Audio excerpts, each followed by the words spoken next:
It's important to understand what the 5G is doing. We're told on the IEEE beam-forming document that this technology cooked your eyes like eggs in World War II.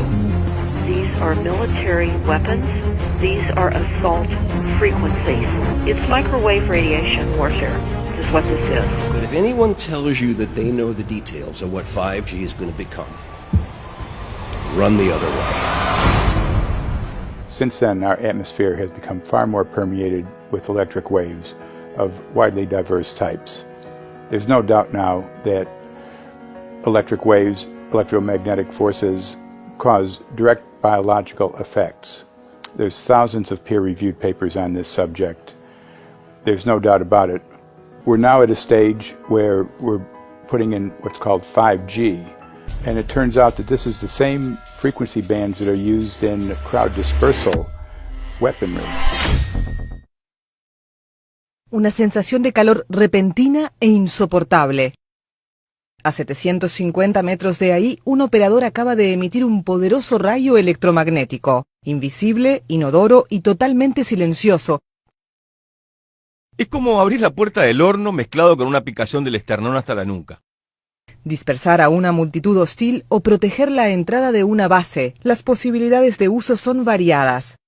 Si el operador aprieta el gatillo y por alguna razón sigue apretándolo, el arma se detiene automáticamente al cabo de 3 segundos. Solo se constataron 2 quemaduras leves. It is a perfect stealth weapon, and when governments don't like a group of people, for instance the ladies who protest at Greenham Common in England about the American missile base they camped, they were microwaved. We microwaved Catholics in Northern Ireland to make them sick.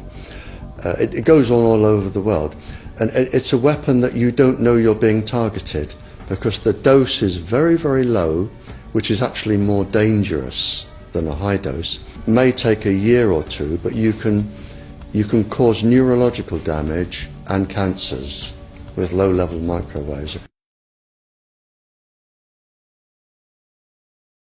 Wireless radiation has biological effects, period. I'm a certified Microsoft small business specialist. I worked on space stations. I am a professor in the Department of Epidemiology, Biostatistics, and Occupational Health, and I teach there both toxicology and health effects of electromagnetic radiation. We are an organization that represents the many adults and unfortunately many children who have become very sick from wireless technology radiation. The effects of wireless on health scientifically are very, very clear. My name is Dr. Angie Kolbeck.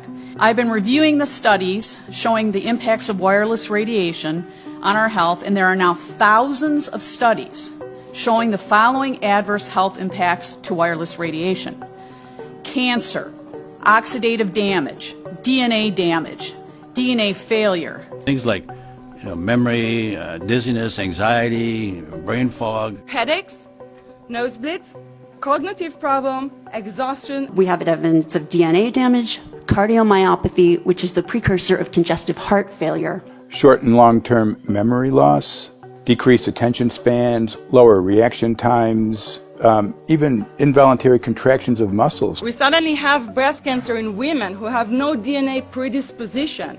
Disrupted immune function and change in stress proteins, reproductive and fertility effects. The damage to the DNA of the sperm, that is irreparable. We are seeing increases in brain tumors. We're seeing increases in Alzheimer's. We're seeing increases in all of the neurotransmitter diseases. We talk about 24/7, around-the-clock exposure, wherever you are and your whole body. You never get away from it. And it seems from our studies that maybe your immune system can cope with for a time, but it will deteriorate. Then the irradiation will definitely damage cells at a deeper level, and the question is what will then happen. These are out of peer-reviewed papers, so these are not just hypochondriacs thinking that they're doing it. We're having real problems with this. These effects are seen in all life forms: plants, animals, insects, microbes. So 5G is not a conversation about whether or not these biological effects exist. They clearly do. There is scientifically evidence that is so strong that you can be certain that the standards used by the FCC to manage health effects are wrong. There's a tremendous amount of sponsored research by people who are hired to do studies to find no effect. And that's plagued this field in a number of countries. The problem with 5G is that they're planning to put out tens of millions of these antennae all over the place without doing one single biological safety test. Are you implying possibly that we, the consumers, are the guinea pig? I mean, that's not an implication, it's a statement. We are, yes. Pushing through a $20 trillion infrastructural rollout without any health science running behind it. There have been no tests. Your government and your health authorities are either in collusion on this matter of genocide and ecocide, or they're just damn stupid. And I would suggest it is the latter.